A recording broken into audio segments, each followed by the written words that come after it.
Achei interessante, mas ao Isso mesmo... tudo no Brasil. Tudo no Brasil daí. lá em Cara, que Sorocaba. interessante. Como que é o ecossistema de startups aqui no Brasil? Cara, é muito... Tem muitas pessoas com boas ideias, e aí a gente tem algumas dificuldades, que são pessoas formadas na área de tecnologia, engenharia, para programar ou para fazer coisas Não tem essa mão de obra? não o suficiente, né? Ó, dica aí pra faculdade, né? Com certeza. Você acha que fazer programação hoje em dia ainda é... Com certeza, com certeza.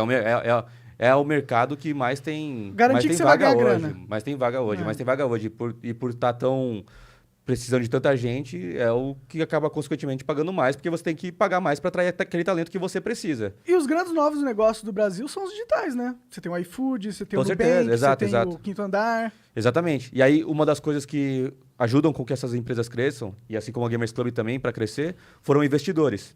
Que no Brasil não se tem o hábito tanto de investir em startup, né? Investimento de risco. Então, lá fora, nos Estados Unidos, principalmente, Vale do Silício e vários outros lugares, existe muita cultura de você ter uma parte dos seus investimentos. Primeiro que aqui, lá tem mais rico que aqui, né? Essa é a primeira coisa. E segundo, que existe o hábito das pessoas terem parte dos seus investimentos para investimentos de risco. Que eles acham que podem perder tudo dessa porcentagem ou ter um crescimento exponencial. Né? E aí, aqui no Brasil, que está começando a criar essa cultura de investidores anjo, de venture capital. Então tá no começo ainda no Brasil, você diria? Tá no começo, tá no começo. Aliás, agora já tá mais robusto, né? Ó. Mas, por exemplo, essas grandes startups, elas estão conseguindo um investimento muito de empresa de fora. Tem muito gringo olhando. Tem- E onde o gringo encontra uma empresa? Eu sou um gringo com muita grana, eu vou procurar uma startup no Brasil para investir. Qual que é o meu caminho? Existem vários fundos que apresentam para essas empresas americanas, porque normalmente assim, eu sou um fundo brasileiro, eu tenho o hábito de investir R$1 milhão. Mas essa empresa vai precisar de uma outra rodada para crescer mais depois. Só que ele tem lá 100 milhões para investir 1 milhão em 100 empresas, porque ele também dilui o risco dele. Claro. Então existem fundos que têm contatos com fundos maiores para mostrar, para atrair, porque para ele é bom que a empresa continue crescendo, porque ele vai ganhar Entendi, depois. claro. Então, Ele pega um projeto que deu certo aqui, que ele montou e fala, ó, eu tenho esse projeto dando certo, quero mais injeção de dinheiro nele. isso. Na verdade, esses fundos eles nem consideram como projeto deles, assim, né? Eles consideram como projeto investido. Entendi. Porque, de fato... Eles não têm controle sobre o não tem projeto. controle. E é ruim para o fundo ele pegar muita fatia no começo da empresa, porque desmotiva o fundador, né? Pode crer. Então, existem umas regrinhas aí meio não ditas, né? Interessante. Não, isso é muito interessante, cara. Que aí os caras falam assim, cara, é interessante por rodada ali pegar até 20, 25% da empresa. Entendi. Porque se o cara perde 50, o cara já não tá tanto com aquela pegada. Daí vai fazer uma outra rodada para pegar mais investimento. Já perde a empresa inteira. Já perdeu a empresa inteira, ele já não é mais o majoritário, ele não tem o poder, daí ele já começa, tem um conselho, daí o cara já começa a ficar... Então, os fundos, eles eram muito mais agressivos antigamente. E eles também foram aprendendo com os resultados que eles tinham, que eles precisavam equilibrar mais essa equação. Que interessante, né, cara? Isso é muito legal. E aí os parques tecnológicos ajudam a encontrar outras pessoas, investidores fora, incubadoras. E se eu sou o cara com o projeto? Cara, eu, por exemplo, queria fazer um jogo pra caralho. Sim, se eu- com 10 milhões de reais. Já ouvi essa caralho! história. Se eu Conheço, quisesse, cara. se eu quisesse pegar essa ideia e encontrar uns venture capitalists, qual que é o meu processo? Como que eu faço isso? Cara, aí depende muito, assim, porque no caso da Gamers Club, por exemplo, a gente optou por apresentar para investidores, isso foi em 2017. Inclusive, cara, eu vou falar assim porque acho, se eu puder falar aqui quem investiu. Cara, você pode o que você Quer quiser dizer, aí, então tá bom. presida. Então, maravilha.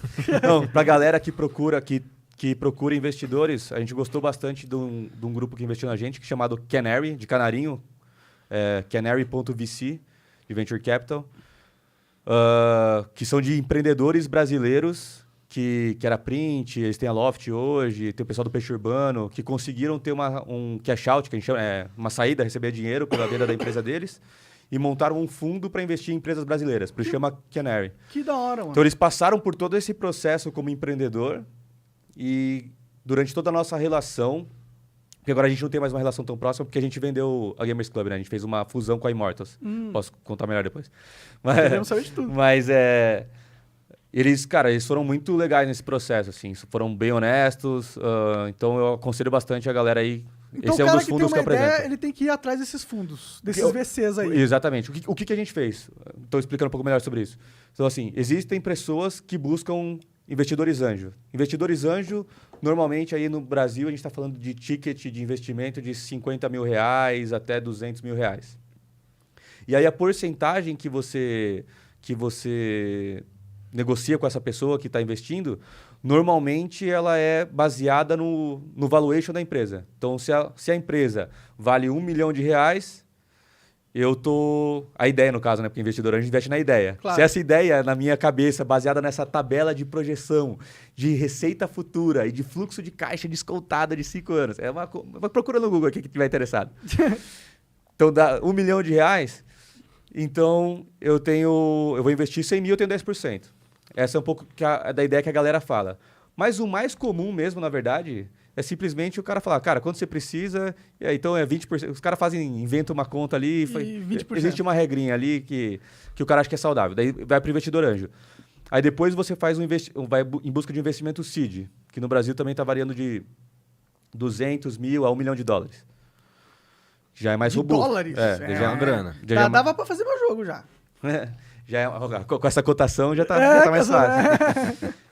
Aí já dá pra fazer um investimento mais robusto. Mas daí, nesse momento do investidor do seed, é porque você já tem o que eles chamam de track record, né? Que é resultados para você poder apresentar. Entendi. Então, o seed, ele não é que é o de semente, né? Ele não é um investimento inicial para você começar o projeto. Normalmente, o comum, né? Existem empresas que investem esse valor no começo. Mas o mais comum é que o cara avalie e fala, você tem um resultado aí nos últimos 12 meses para apresentar, entendi. Se eu te der $1 milhão, você faria o quê? Investiria tanto em marketing, contratar tanto em pessoas, e daí ele investe para você crescer. Aí depois disso vem o Series A, que daí a gente está falando aí de $4 milhões, a uns 6, Mas 8. isso são para empresas, startups que já estão mais...